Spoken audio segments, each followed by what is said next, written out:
안녕하세요. 노후의 지혜를 함께 나누는 시간, 노후 산책입니다. 혹시 이런 말 들어보신 적 있으신가요? 누구를 만나도 입은 옷부터 본다. 본성이 다 보인다. 처음 들으면 좀 얄밉게 들릴 수 있지만 가만히 생각해 보면 옷차림이라는 건 단지 겉모습이 아니라 우리가 살아가는 태도와 마음가짐까지 비추는 거울이기도 하죠. 사람은 나이를 먹을수록 더 편한 옷을, 더 무난한 색을, 더 단순한 스타일을 찾게 됩니다. 그건 자연스러운 일이기도 해요. 그런데 혹시 그 편안함이라는 말 속에 무기력함이나 자존감의 흔들림이 함께 숨어 있는 건 아닐까요? 오늘 노후 산책에서는 단순한 옷 이야기를 넘어 옷차림 속에 담긴 우리의 감정, 관계, 습관 그리고 삶의 품격에 대해 차분히 걸어보려 합니다. 내가 입는 옷이 결국 나를 어떻게 대하고 있는지를 보여준다는 사실. 지금부터 함께 걸어보실까요? 첫 번째, 옷차림은 자기 존중감의 표현입니다. 밖에 나갈 일도 없는데 대충 입고 있지 뭐. 어차피 혼잔데 누가 보나?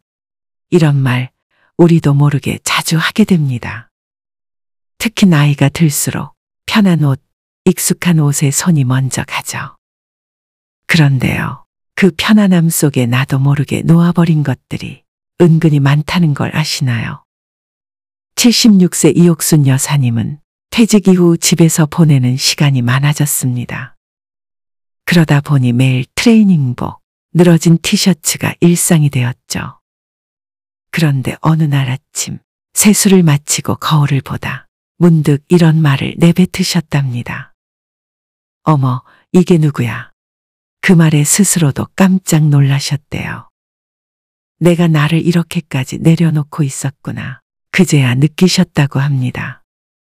그날 이후 여사님은 작은 약속을 하나 정하셨습니다. 외출하지 않더라도 하루에 한 번은 나를 위해 옷을 골라 입자. 그냥 그날의 기분에 맞는 옷 한 벌. 색이 잘 받는 블라우스, 차분한 셔츠, 나를 조금 더 단정하게 만들어주는 그런 옷이요. 여사님은 말씀하셨습니다. 대단한 변화는 아니었어요. 근데 이상하게 옷을 다려 입으면 마음가짐도 다려지는 기분이 들더라고요. 심리학에서도 이런 이야기가 있습니다. 미국 노스웨스턴 대학교에서 진행한 실험인데요. 참가자들에게 흰 가운을 입히고 집중력 테스트를 했더니 흰 가운을 입은 그룹이 실수를 훨씬 덜 하고 집중도도 더 높았다고 합니다. 그 가운, 진짜 의사 가운이 아니었어요. 그냥 흰 옷일 뿐이었죠. 하지만 사람들은 그 옷을 입고 있다는 인식만으로도 자신의 태도를 달리했다는 겁니다. 이걸 심리학에선 착장의 인지 효과라고 부르기도 하죠. 결국 우리가 어떤 옷을 입느냐는 단지 외모를 꾸미는 일이 아니라 나를 대하는 태도를 결정하는 일일지도 모릅니다. 단추 하나 더 잠그고 거울을 한 번 더 들여다보는 그 순간. 그게 자기 존중의 시작이 될 수 있어요. 누가 보든 보지 않든. 오늘 내가 입은 이 옷이 나에게 어떤 마음을 주고 있는지 한 번쯤 생각해 보면 어떨까요? 어쩌면 그 한 벌의 옷이 내 하루의 중심을 조금 더 단단하게 잡아줄지도 모릅니다. 두 번째, 상황에 맞는 옷, 관계를 지키는 예의입니다. 사람은 누구나 다른 사람과의 관계 안에서 살아갑니다. 그래서인지 옷은 늘 나를 위한 것이면서도 동시에 타인을 위한 것이기도 하죠. 특히 어떤 상황에서는 내가 입은 옷이 상대에 대한 존중이 될 수도, 무례로 비칠 수도 있습니다.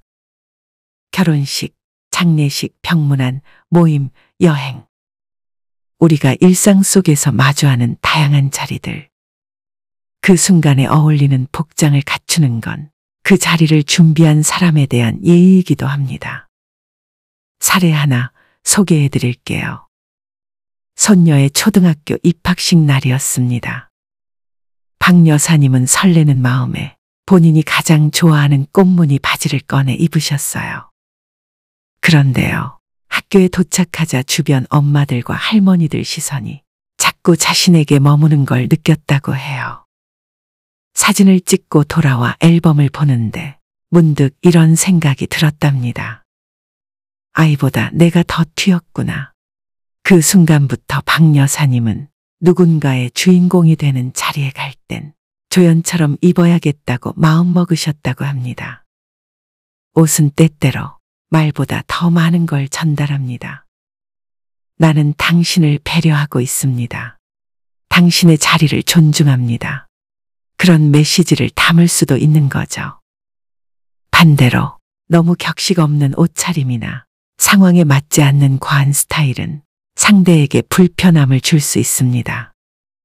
예의라는 건 결국 타인을 내 기준이 아닌 그 사람의 시선에서 생각해 보는 것이니까요. 어떤 분은 이렇게 말씀하시기도 해요. 나는 그냥 편한 옷을 입었을 뿐인데 왜 다른 사람 눈치를 봐야 하느냐고요. 맞는 말씀입니다.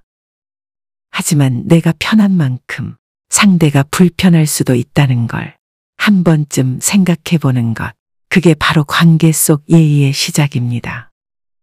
그리고 그 출발점이 상황에 어울리는 옷 한 벌일 수 있어요.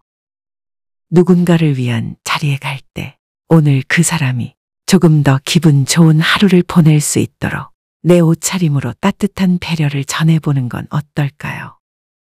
어쩌면 그것만으로도 그 사람의 하루가, 그리고 나의 하루도 훨씬 더 부드럽게 흘러갈지도 모릅니다. 세 번째, 색깔은 감정의 언어입니다. 옷의 색에 대해서는 한 번쯤 이런 경험 있으셨을 거예요. 같은 디자인이라도 검은색을 입었을 때와 밝은 베이지를 입었을 때 느낌이 전혀 다르다는 것. 혹은 화사한 옷을 입은 날은 기분까지 좀 더 가벼워지고 어두운 색 옷을 입은 날은 왠지 모르게 조용히 있고 싶어지는 날도 있죠. 이게 기분 탓만은 아니라는 거 혹시 알고 계셨나요? 색은 단지 시각적인 요소가 아닙니다. 우리 감정과 연결된 또 하나의 언어예요. 심리학에서는 밝은 색은 사람의 기분을 고양시키고 어두운 색은 침착함이나 안정감은 줄 수 있지만 지속적으로 노출될 경우 우울감이나 무기력감을 강화할 수 있다고 말합니다. 실제 사례 하나 소개해 드릴게요. 70대 김영자 여사님은 남편이 돌아가신 이후 검정과 회색 옷만 입고 다니셨습니다. 화려한 옷은 눈에 띄잖아요. 괜히 민망해서요. 그런데요, 딸이 생신 선물로 연한 블루빛 셔츠를 하나 사다 드렸습니다. 처음엔 좀 부담스러워 하셨지만 그날 입고 시장에 다녀온 후 이렇게 말씀하셨대요. 별로 화장도 안 했는데 누가 얼굴 좋아 보인다고 하더라고요. 그날 이후 여사님은 자신도 모르게 자주색, 분홍색, 라벤더빛 옷을 천천히 꺼내 입기 시작하셨습니다. 그리고 어느 날 거울 앞에 서서 이렇게 말씀하셨대요. 아직도 나한테 어울리는 색이 있었네.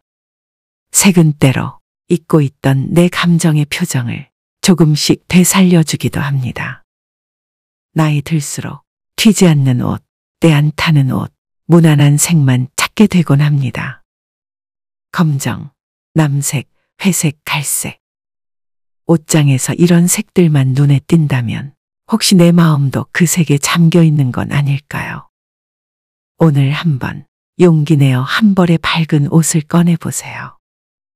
연한 노란색, 하늘빛 블라우스, 민트색 스카프 같은 것들.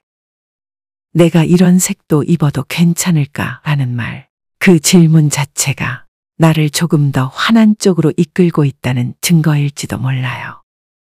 색깔은 감정의 배경이고 우리가 살아가는 하루하루에 미묘한 분위기를 더해주는 조율자입니다. 옷장 속 색깔을 바꾸는 일은 어쩌면 내 마음의 조명을 조금 더 밝히는 일일지도 모릅니다. 네 번째, 옷은 시간 관리와 생활 습관을 보여줍니다. 혹시 이런 분 떠오르시나요? 매일 비슷한 옷차림, 주름진 바지, 목 늘어난 티셔츠, 심지어 양말이 짝짝이일 때도 있고요. 뭐 어때? 편하면 되지. 그 말도 맞습니다. 하지만 그 모습이 일상의 리듬과 생활 습관이 무너졌다는 신호는 아닐까요? 정재현 어르신의 이야기입니다. 정 어르신은 10년 전 은퇴 후 특별히 할 일이 없다 보니 하루가 하루 같고 시간 개념도 흐릿해졌다고 합니다. 처음엔 아침마다 옷을 갈아입으셨지만 점점 귀찮아졌고 나중엔 어제 입었던 옷 그대로 이틀, 사흘씩 이어서 입는 일이 많아졌다고 해요. 그러던 어느 날 오랜만에 나간 동창 모임에서 친구가 조심스럽게 한마디 하더랍니다. 재현아, 요즘 무슨 일 있냐?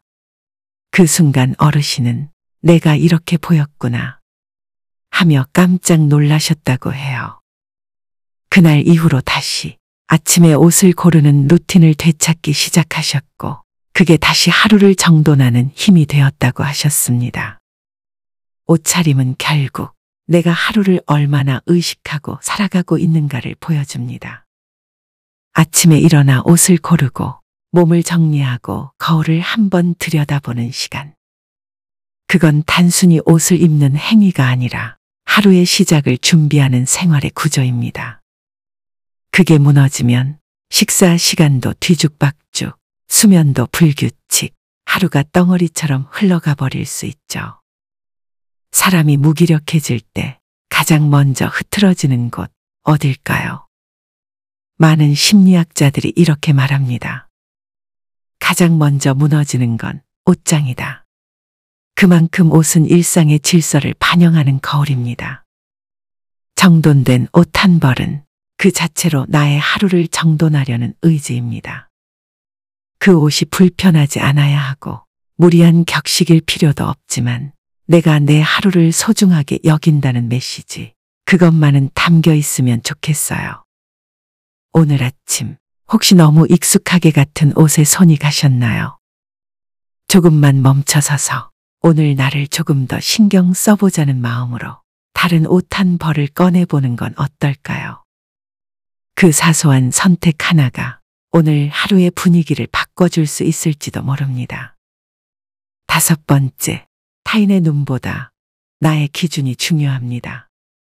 앞서 이야기한 것처럼 옷은 나를 드러내는 언어이자 관계를 위한 예의이고 감정의 색깔이며 일상의 구조를 비추는 거울이기도 했습니다. 그런데요, 이 모든 걸 알고 나서도 끝내 머뭇거리게 만드는 생각이 하나 있습니다. 이 나이에 이런 옷을 입어도 될까? 사람들이 뭐라고 생각할까? 사실 나이를 먹는다는 건 점점 시선에 익숙해지는 과정일지도 모릅니다.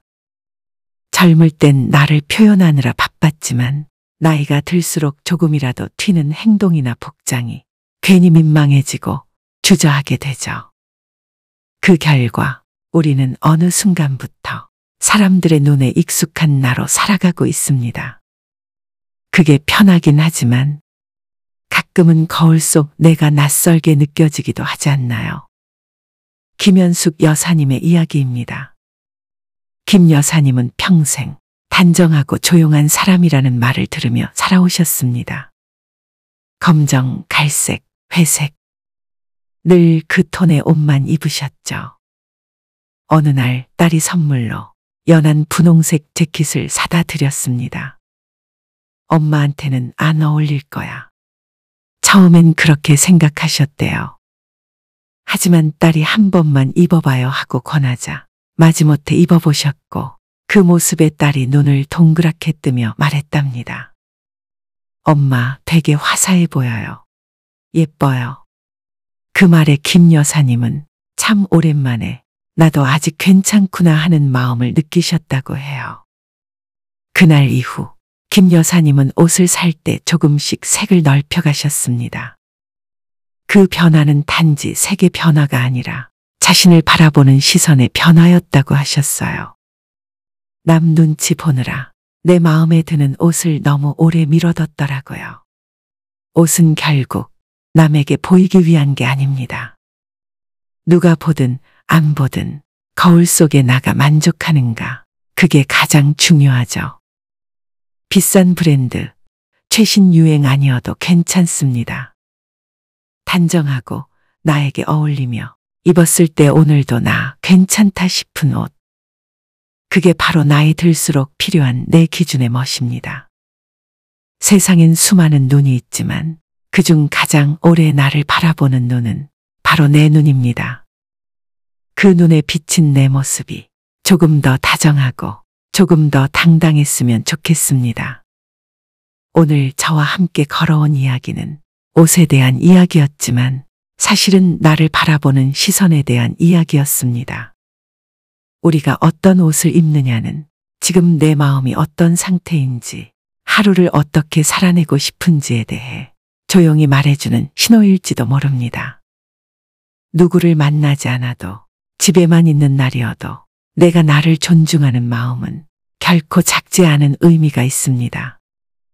밝은 옷 하나, 차분한 색 하나, 단정한 셔츠의 깃 하나에 담긴 그 조용한 마음이 오늘 하루의 분위기를 바꿔놓을 수도 있으니까요. 나이 들수록 멋내는 일이 부담스럽게 느껴지기도 합니다. 하지만 오늘 우리가 나눈 이 5가지 이야기, 한 가지라도 마음에 남는 것이 있다면 그걸로 충분합니다. 멋지게 보이기 위한 옷이 아니라 내가 나를 아끼기 위한 옷을 입는 것. 그게 우리 인생 후반의 품격이 아닐까요? 오늘도 노후 산책과 함께 이 길을 걸어주셔서 고맙습니다. 이야기가 좋았다면 좋아요와 구독으로 다음 산책도 함께 해주세요. 그 작은 클릭이 저에겐 큰 격려가 됩니다. 그럼 우리는 다음 산책길에서 다시 인사드릴게요. 마음 따뜻한 하루 보내세요.